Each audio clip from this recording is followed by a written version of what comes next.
Hello everyone, semoga semuanya masih tetap semangat ya. Kita sudah sampai di pertemuan ke-13.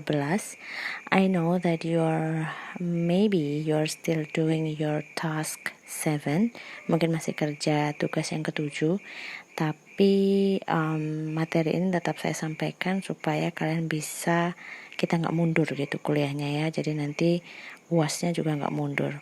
Okay, so the materials for week 13 untuk pertemuan ke-13 kita akan ada tambahan tentang reading comprehension dan ada tambahan juga tentang listening comprehension. So, let's begin.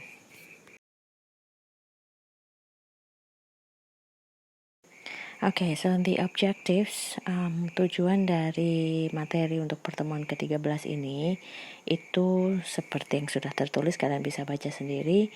Jadi kita masih membahas tentang reading comprehension, tapi lebih ke caranya bagaimana memahami bacaan dengan kalian membuat pertanyaan tentang apa yang sudah kalian baca.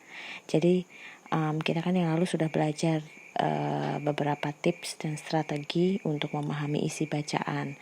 Masih ingat skimming, scanning, intensive reading itu kan. Tapi yang sekarang, yang hari ini kita akan bahas itu bagaimana kalian memahami isi bacaan dengan cara kalian membuat pertanyaan tentang bacaan yang sudah kalian baca. Jadi ini tuh seperti kalian tuh membuat rangkuman sebenarnya. Kalian akan dengan membuat pertanyaan-pertanyaan itu nanti, itu kalian bisa menjadikan hasil dari pertanyaan-pertanyaan kalian itu menjadi sebuah rangkuman dari bacaan yang kalian baca, seperti itu. Oke, jadi tujuan spesifiknya, tujuan nanti untuk sebagai kalian mahasiswa PMT tentunya, saya berharap nanti dengan kalian dapat pemahaman tentang materi ini, kalian bisa kalau dikasih tugas suatu saat nanti atau mungkin kalian skripsi begitu ya, kalian akan membaca banyak sekali referensi bacaan. Ini salah satu tips yang bisa kalian pakai untuk kalian merangkum isi bacaan yang banyak kalian baca itu. Masih ingat dulu materi sintesis dalam bahasa Indonesia? Nah, jadi dengan kalian tuh merangkum isi bacaan, kalian tidak akan perlu lagi membaca semua bacaan itu dengan cara yang full gitu. Kalian sudah punya catatan rangkuman dari masing-masing isi bacaan yang panjang-panjang, seperti itu ya.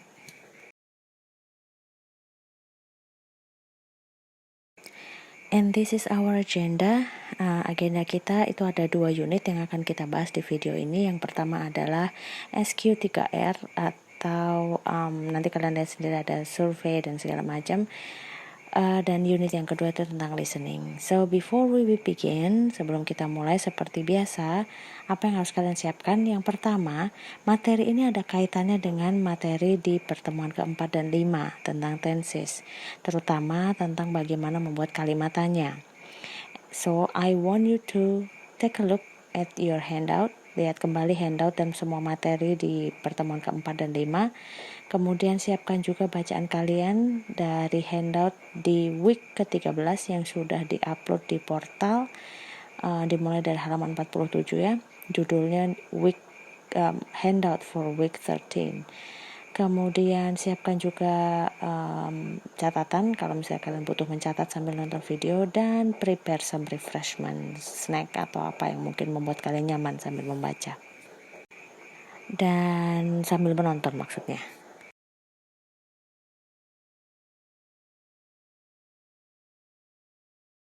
Oke, unit pertama SQ3R. Kita brainstorming dulu, jadi kita ngobrol dulu nih. Misal, saya punya informasi itu yang tertuang dalam satu kalimat ini.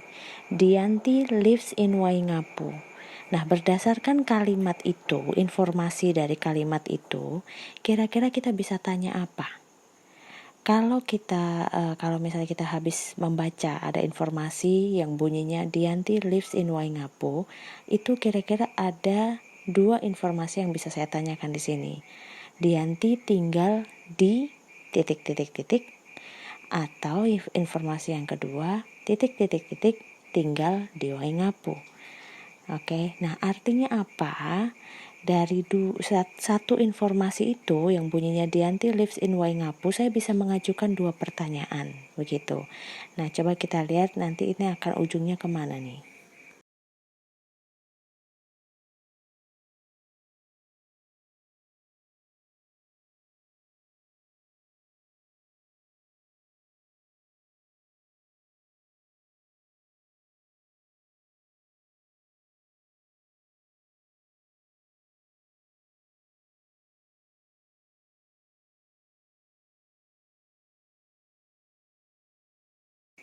Oke, jadi berdasarkan informasi tadi ya, saya bisa mengubah kedua informasi tadi menjadi 2 pertanyaan juga.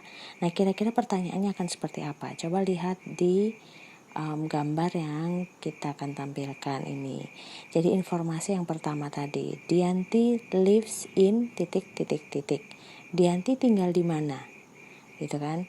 Jadi pertanyaannya kita bisa ubah informasi itu menjadi pertanyaan where does Dianti live, ya kan? Jadi kalau ada informasi Dianti tinggal di titik titik titik, itu berarti kalimat itu kita bisa ubah menjadi kalimat tanya di mana Dianti tinggal. Nah, yang kedua, informasi yang kedua adalah titik titik titik tinggal di Waingapu. Itu kalau kita ubah kalimat tanya menjadi bagaimana? Berarti kan otomatis titik-titiknya itu pasti seseorang. Seseorang tinggal di Waingapu, maka pertanyaannya bisa berbunyi who lives in Waingapu.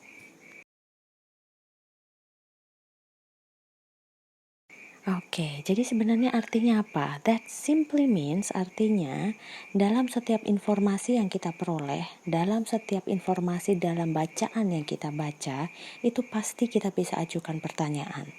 Hal yang sama terjadi kalau kita membaca sebuah teks gitu kan. Untuk memahami bacaan, salah satu caranya itu dengan kita mengajukan kembali pertanyaan tentang apa yang sudah kita baca tadi. Misalnya, kalian membaca buku atau paragraf gitu yang isinya tentang deskripsi kota Waingapu. Setelah membaca, setelah selesai, kalian ajukan kembali pertanyaan, Waingapu itu suhunya berapa suhu Waingapu? Berapa luas Waingapu? Akan banyak sekali pertanyaan yang kalian bisa ajukan setelah kalian membaca. Yang jawabannya kalian bisa temukan di bacaan itu juga gitu. Nah, jadi pertanyaan yang diajukan itu tapi pastinya bisa berbeda-beda. Setiap orang mungkin akan berbeda-beda karena tergantung informasi mana yang ingin kalian buat pertanyaan.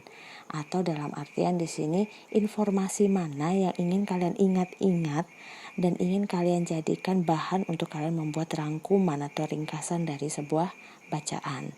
Begitu. Jadi memang pertanyaannya bisa berbeda antara satu orang dengan orang yang lain. Karena orang yang pertama dengan orang yang kedua mungkin ingin mengingat-ingat informasi yang berbeda juga. Nggak masalah. Yang akan kita pelajari di sini bukan benar atau tidaknya pertanyaan yang dibuat itu, oh harusnya yang itu atau harusnya yang ini, bukan. Tapi kita akan lebih belajar tentang bagaimana sih membuat pertanyaan atas sebuah informasi. Oke, jadi SQ3R itu sebenarnya adalah salah satu tips dan strategi dalam membaca, tapi kali ini itu semua kalian bisa lihat definisinya. S itu apa, Q itu apa ya, 3R-nya apa, tapi yang kita mau tekankan saat ini, yang saya mau bahas dan saya ambil sebagai bahan untuk materi ini hanya yang Q-nya saja, question. Jadi bagaimana pembaca memunculkan pertanyaan tentang isi bacaan sesuai dengan informasi yang dibutuhkan. Dan rumusan yang bisa kita pakai adalah 5W1H, when, what, where, dan segala macamnya itu. Oke, dan ini definisi sisanya. 3R-nya definisinya untuk kalian baca saja, karena saya nggak akan terlalu saya nggak akan terlalu membahas teorinya gitu ya, karena kalian nggak butuh teori, kalian butuh praktis, karena itu dibaca aja.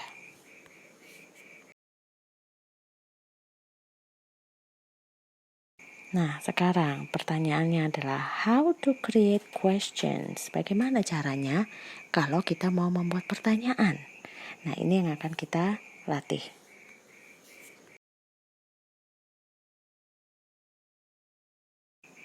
Oke, yuk kita lihat lagi. Ada sebuah kalimat informasi, bunyinya Dianti lives in Waingapu. Coba perhatikan kata-kata yang berwarna biru, dicetak tebal dan digaris bawahi. Katakanlah, kata-kata yang dicetak tebal itu, yang berwarna biru, yang bunyinya in Waingapu, itu adalah kata-kata atau informasi yang ingin saya ingat. Jadi saya ingin membuat sebuah pertanyaan dari kalimat Dianti lives in Waingapu. Saya ingin membuat pertanyaan yang nanti jawaban dari pertanyaan saya itu adalah in Waingapu. Berarti kira-kira pertanyaan apa yang bisa saya tanyakan? Kalau saya pingin jawabannya nanti adalah in Waingapu.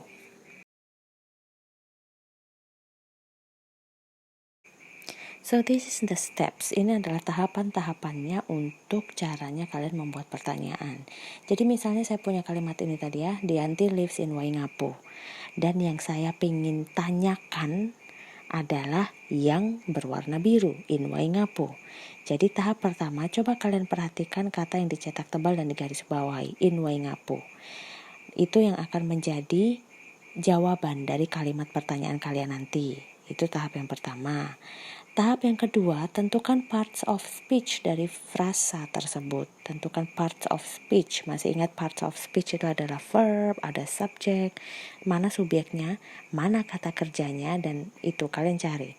Nah, sementara sekarang tahap yang kedua ini, kata in Waingapu itu masuk kategori apa? Subjek kah? Verb kah atau apa? Nah, in Waingapu adalah kata keterangan tempat, ya kan, adverb of place. Jadi itu kalian, ini adalah tahap yang kedua, menentukan part of speech-nya.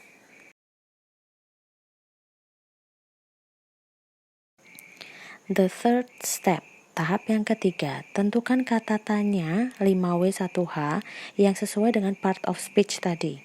Kita sudah temukan in Waingapu itu adalah kata keterangan tempat. Nah, kalau kata keterangan tempat, kalimat kata tanya yang pas untuk 5W1H itu apa? Tempat. Kalau kita mau menanyakan tempat, apakah kita mau pakai what? Apa pakai who? Tentunya pakai where. Karena kalau mau menanyakan tempat atau lokasi, kita pakai where. Nah, the next step-nya, tahap yang keempat berikutnya adalah lihat tensesnya. Tenses dari kalimat pernyataan. Dianti lives in Waingapu. Nah, caranya kita lihat tenses gimana? Of course, lihat dari verbnya, kata kerjanya atau to be-nya. Kata kerja dari kalimat itu adalah lives. Lives itu tenses yang digunakan adalah simple present. Nah, kalau begitu coba lihat di materi tentang simple present kalau membuat pertanyaan gimana?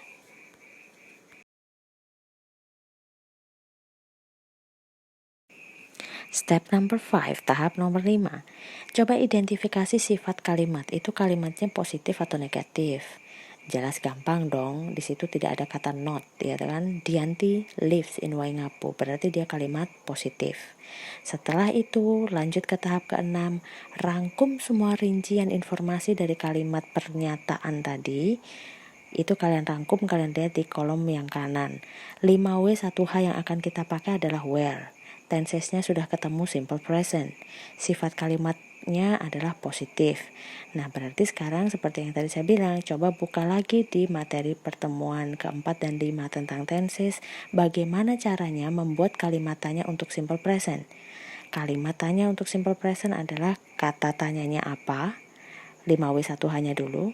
Kemudian diikuti dengan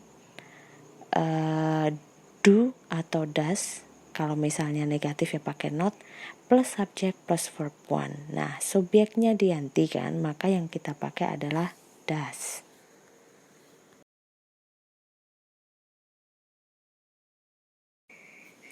Nah, jadilah tahap yang terakhir. Susunlah kalimat tanya berdasarkan semua rincian informasi tadi. Berarti jadinya where does Dianti live? Oke, kita coba lagi yuk. Cara membuat pertanyaan cara yang kedua.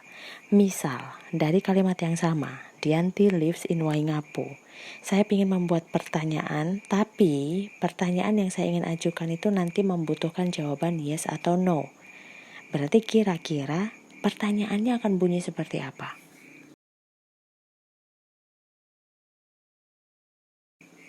The first step, tahap yang pertama, lihat tensesnya dari kalimat pernyataan itu. Tadi sudah ketemu ya.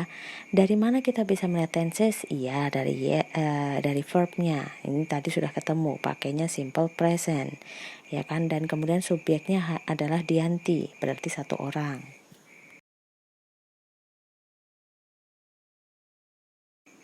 Lalu rangkum semua rincian. Tadi kan sudah ketemu nih 5W 1H-nya where, tensesnya simple present, sifat kalimatnya positif. Kemudian formula yang kalian pakai untuk membuat kalimatannya juga sudah ada. Subjeknya Dianti berarti kita akan pakai das. Nah, sekarang lanjut ke tahap yang ketiga. Kalian buka materi di tenses itu, kalau membuat kalimat tanya yang membutuhkan jawaban yes atau no, dengan simple present itu caranya urutannya adalah do atau does kalau kalimatnya positif, plus subject plus verb 1 plus part of speech lanjutannya.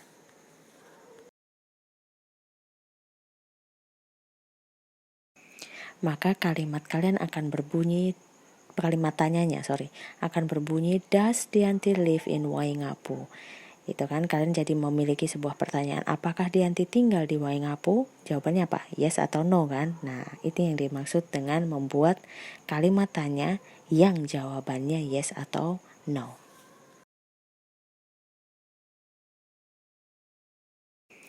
Okay, I do not want to make a lengthy video karena saya nggak mau bikin video yang terlalu panjang nanti durasinya. Jadi contoh-contoh yang lain untuk membuat kalimat tanya kalian bisa lihat di handout halaman 48-50. Sebetulnya secara umum tahapannya sama dengan yang saya jelaskan tadi. Oke, jadi perhatikan tahapannya dan cobalah kalian terapkan dengan beberapa bacaan begitu.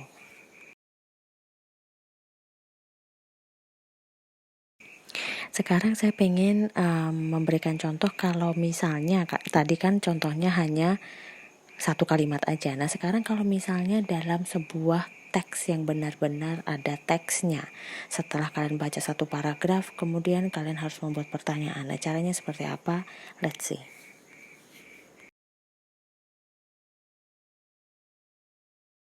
Jadi ceritanya, kita akan aplikasikan kemampuan membuat question pada kehidupan nyata. Ketika kalian diberikan bacaan, yang entah itu dalam bentuk 1 paragraf, 2 paragraf, atau bacaan yang panjang. Caranya bagaimana memahami isi bacaan yang panjang itu dengan menggunakan pertanyaan. Gitu. Jadi, sama seperti yang tadi saya bilang, ini sama saja kalian membuat pertanyaan itu nanti fungsinya supaya kalian bisa membuat ringkasan atau rangkuman dari bacaan yang kalian baca. Jadi kalian ingin mencari poin-poin penting dalam bacaan dengan cara kalian mempertanyakan kembali gitu. Dalam melakukan teknik ini, membuat pertanyaan ini sebetulnya ini gabungan dari semua tips yang sudah kita pelajari yang lalu, skimming, scanning, dan intensive reading. Jadi, kalau kalian sudah kuasai ketiga teknik yang itu, pasti untuk melakukan yang kali ini juga tidak akan susah gitu. Oke, coba perhatikan potongan paragraf dari teks yang sekarang ada dalam kotak biru. Teksnya ini ada di handout juga, coba cari aja di handout, oke? Nah, dari satu paragraf ini misalnya, saya ingin mengingat-ingat beberapa informasi. Dari satu paragraf ini sebetulnya antara saya dengan Jordan misalnya, dengan Dianti, dengan Marlince, dengan Ariance mungkin akan membuat bisa ingin mengingat-ingat informasi yang beda. Jadi pertanyaan-pertanyaan yang akan saya punya, Jordan punya, Dianti punya, dan siapapun kalian di kelas bisa berbeda-beda. It doesn't matter, tidak masalah, tapi sekarang saya kasih contoh yang saya misalnya. Dari satu paragraf ini, saya ingin mengingat-ingat, ingin memasukkan informasi penting, yaitu yang saya berikan warna kuning. Perhatikan kalimat yang saya beri warna kuning.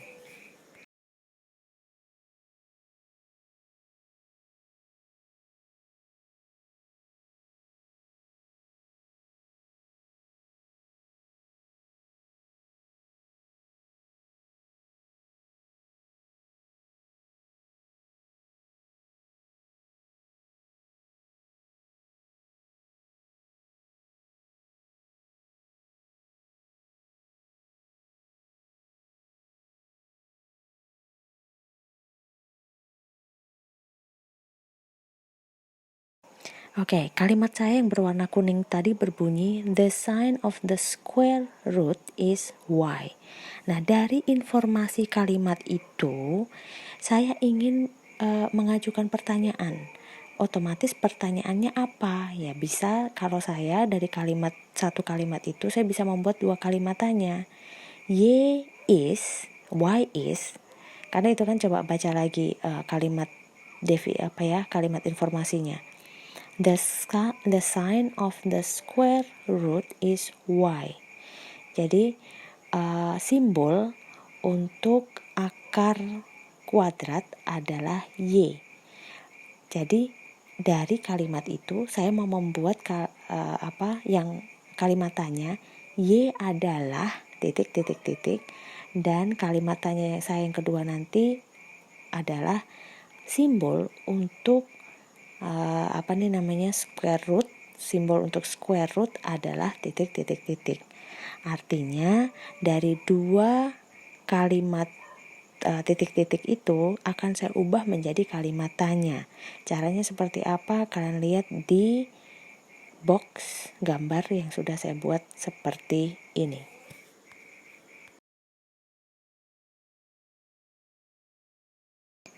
Okay, I hope my explanation is clear. Semoga penjelasan yang tadi cukup jelas. I know it's kind of challenging. Emang agak susah ya kalau kita nggak ketemu langsung karena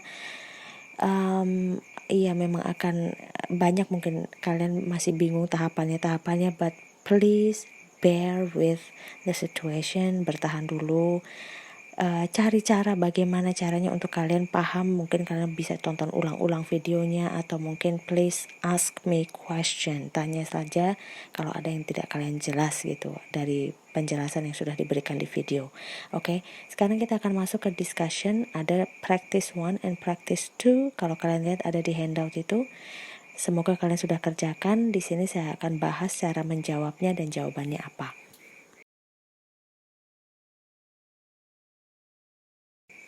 Open your handout di halaman 50. Kemudian di situ kan ada kalimat learning mathematics has become a necessity for individuals' full development in today's complex society. Berdasarkan kalimat itu, saya pingin kalian membuat kalimat tanya yang jawaban dari pertanyaan kalian nanti adalah learning mathematics. Coba kalian buat dulu kalimat tanyanya. Dan kita lihat benar atau enggak jawaban kalian.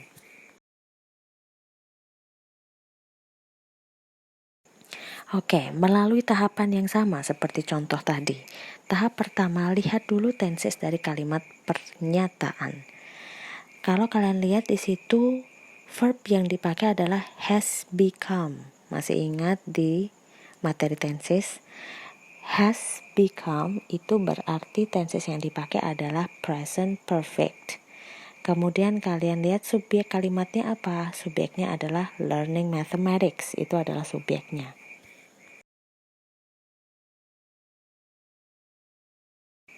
Oke, the next step. Tahap yang kedua. Tentukan part of speech dari frasa tersebut. Jadi learning mathematics itu apa? Tadi barusan sudah kita identifikasi ya. Learning mathematics dalam kalimat itu dia berfungsi sebagai subjek. Jadi learning mathematics adalah subjek. Lanjut ke step yang ketiga, tentukan WH questions yang sesuai. kalimat tanya apa yang cocok untuk menanyakan subjek? Ayo, kalau misalnya ada kemarin kalimat tanya yang Dianti lives in Waingapu. Kok kemarin sih? Sorry, tadi. Dianti lives in Waingapu. Subjeknya Dianti. Kalau kita mau menanyakan Dianti, kalimat tanya apa yang pas? Dianti kan subjek dan orang. Kalau untuk menanyakan orang, kalimat tanya yang pas adalah who. Tapi kalau kalimat tanya yang pas untuk menanyakan subjek yang bukan orang apa? Tentunya bukan who, tapi what.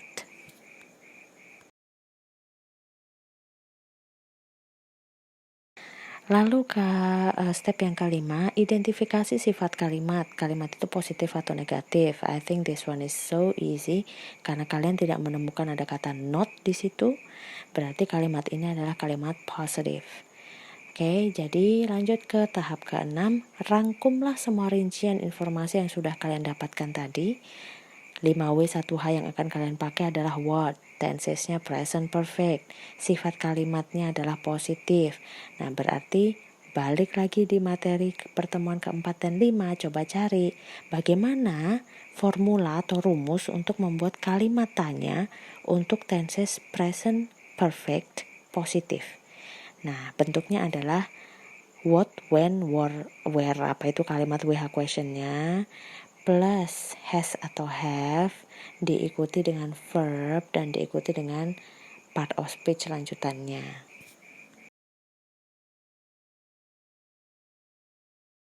Oke, kalau semuanya sudah tadi, kalian tinggal susun kalimat tanya berdasarkan rincian informasi yang sudah kalian peroleh semua.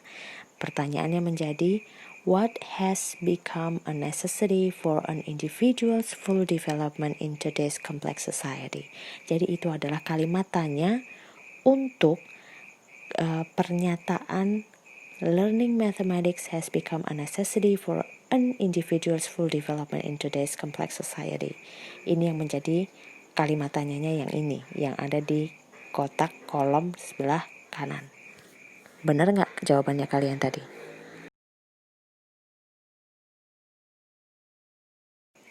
The next practice yang kedua, latihan yang kedua masih ada di handout kalian juga, di halaman 50 juga. Buatlah pertanyaan berdasarkan teks 1. Jadi ada teks di situ. Nah, coba buat pertanyaan. Untuk latihan yang ini, saya yang akan tentukan dulu kalimat mana yang perlu kalian ubah menjadi kalimat tanya. Tapi, kalian bebas menentukan informasinya apa dan WH question yang harus dipakai apa. Oke, sekarang saya yang tentukan dulu. Menggunakan teks 1, ubahlah kalimat-kalimat berikut ini menjadi kalimat tanya. 1. Percent tells the number of parts in every 100. Dan yang kedua, the word percent and sign percent actually refer to the denominator of a fraction expressed as hundredths. Nah, berdasarkan dua informasi kalimat itu, tolong buatlah kalimat tanya.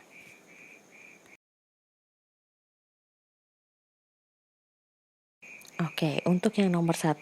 Percent tells the number of parts in every 100. Kira-kira berdasarkan kalimat itu, ada berapa informasi yang ingin kalian ingat atau berapa pertanyaan yang bisa kalian ajukan, oke? Dari satu kalimat itu, saya bisa mengajukan 3 pertanyaan. Percent tells ...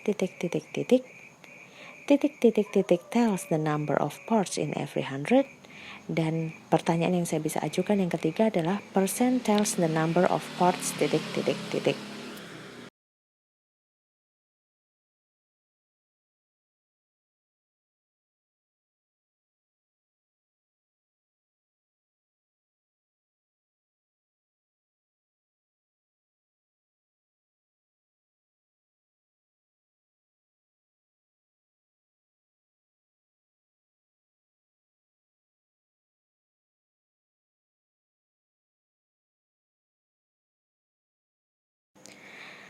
Nah, cara membuatnya menjadi kalimat tanya, tahapannya sama seperti yang tadi. Saya nggak bikin lagi di slide ini atau saya omong ulang lagi untuk menghemat durasi video ya, supaya kalian juga nggak terbeban dengan nonton video panjang. Tahapannya sama, kalian bikin seperti yang kolom-kolom tadi. Kemudian jawabannya adalah ini. kalimat tanyanya ada di kotak berwarna biru. Jadi artinya dari satu kalimat percent tells the number of parts in every 100, saya bisa menghasilkan 3 kalimat tanya yang saya taruh di kotak berwarna biru.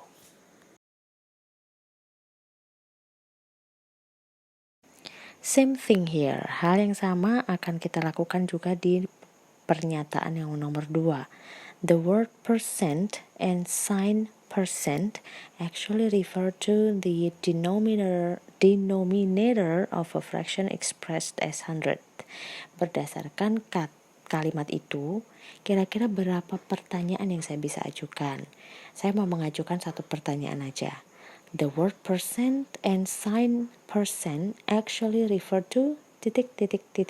Nah, ubah kalimat titik-titik itu menjadi kalimat tanya.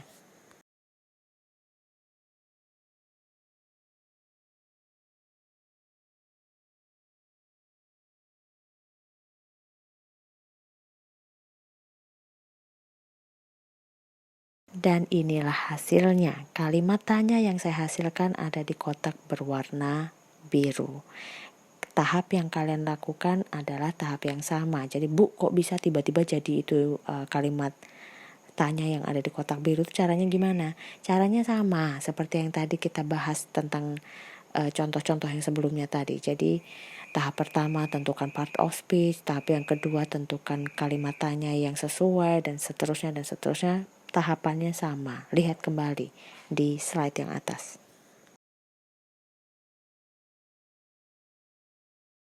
Alright, I know this one is a little bit hard karena susah ya, mungkin masih agak susah gitu karena memang butuh banyak latihan sebenarnya untuk materi yang tadi itu. So I hope kalian bisa melatih gitu. Gunakanlah materi yang ada di pertemuan keempat dan 5. Kalian buka kembali materinya. Bagaimana caranya membuat kalimat tanya berdasarkan tenses-tenses yang sudah dipelajari. Coba kemudian kalian terapkan setelah kalian membaca suatu bacaan. Coba kalian buat pertanyaan berdasarkan bacaan itu dengan cara seperti yang tadi sudah kita bahas. Okay? I hope tentang reading comprehension yang membuat pertanyaan tadi it's clear enough. Semoga sudah jelas. Karena sekarang kita akan masuk di unit yang kedua, listening comprehension. Alright, untuk listening comprehension yang saya mau tekankan adalah bagaimana untuk memahami sebuah presentasi atau orang yang ngomong atau orang bercakap-cakap, tapi ini lebih ke presentasi sebenarnya. Jadi strategi untuk memahami isi sebuah presentasi dalam bentuk listening itu tahapannya saya nggak usah baca satu-satu dan saya nggak akan taruh di slide, tapi kalian bisa lihat di handout kalian halaman 51. Baca baik-baik, kemudian coba kerjakan latihan 3, practice 3, karena itu yang akan saya bahas setelah ini.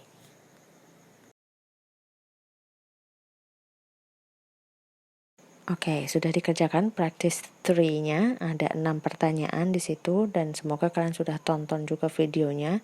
Link video yang harus kalian tonton ada di handout itu. Jadi tonton aja dulu videonya. Dia videonya durasinya 8 menitan, tapi tonton aja sampai menit ke-5 kalau kalian mau ngirit kuota. Nonton aja sampai menit ke-5, setelah itu sambil mendengarkan dan sambil nonton video itu kalian jawab pertanyaan nomor 1 sampai 6. Setelah itu kalian buka kembali video ini, kita akan lihat jawabannya.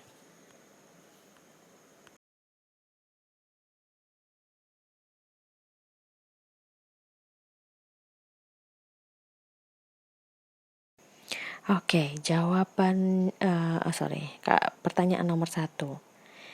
Kids don't understand math because we've been teaching it as a subject. As a bla bla bla subject. Kira-kira untuk mengisi titik-titik itu yang kalian dengar ketika kalian nonton video sambil mendengarkan itu orang ngomong, itu jawabannya yang mana nih? A, the human, B, human, C, humanized, atau D, dehumanized? Jawabannya adalah D, dehumanized. Benar nggak kalian jawabnya? Semoga benar ya. Oke, kita langsung lanjut ke nomor 2. True or false? Pernyataan math is I'm sorry, itu ada mistyping. Sorry, saya salah ketik itu. E-nya nggak usah itu. Math is not a human language because it doesn't allow people to communicate to each other. True atau false setelah kalian baca, setelah kalian dengar dan nonton videonya? Jawabannya adalah false. Karena orang itu ngomong justru math is a human language because it allows people to communicate to each other. Jadi jawaban untuk nomor 2 adalah false.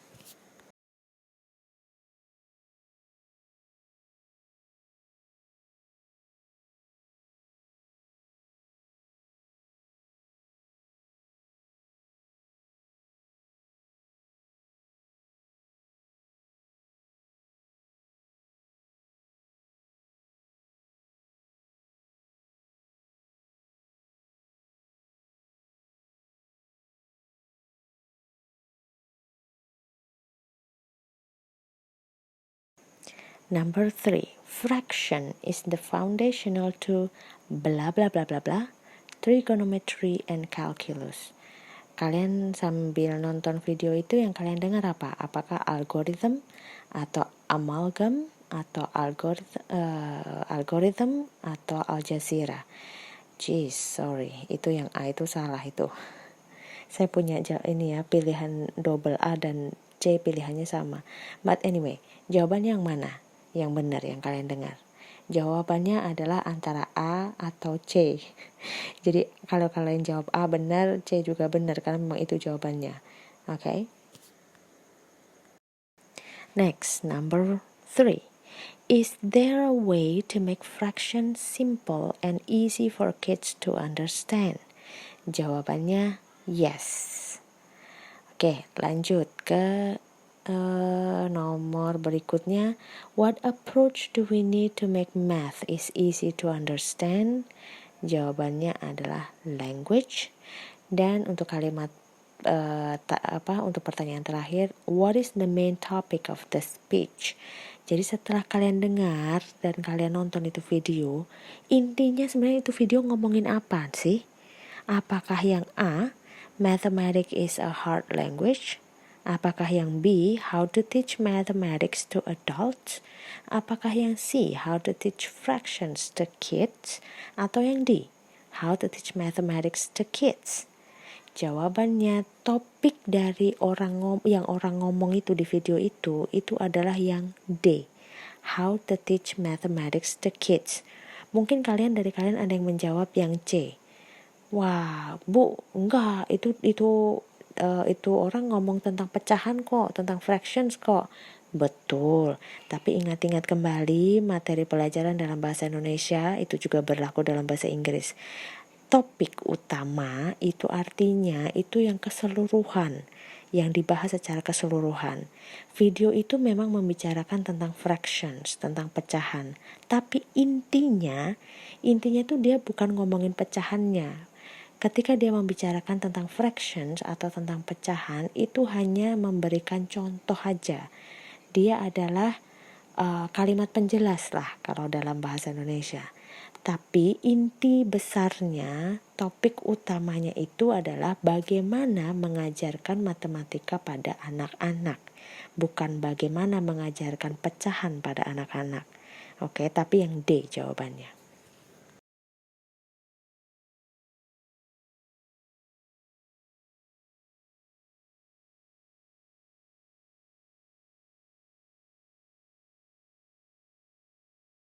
Alright, now what?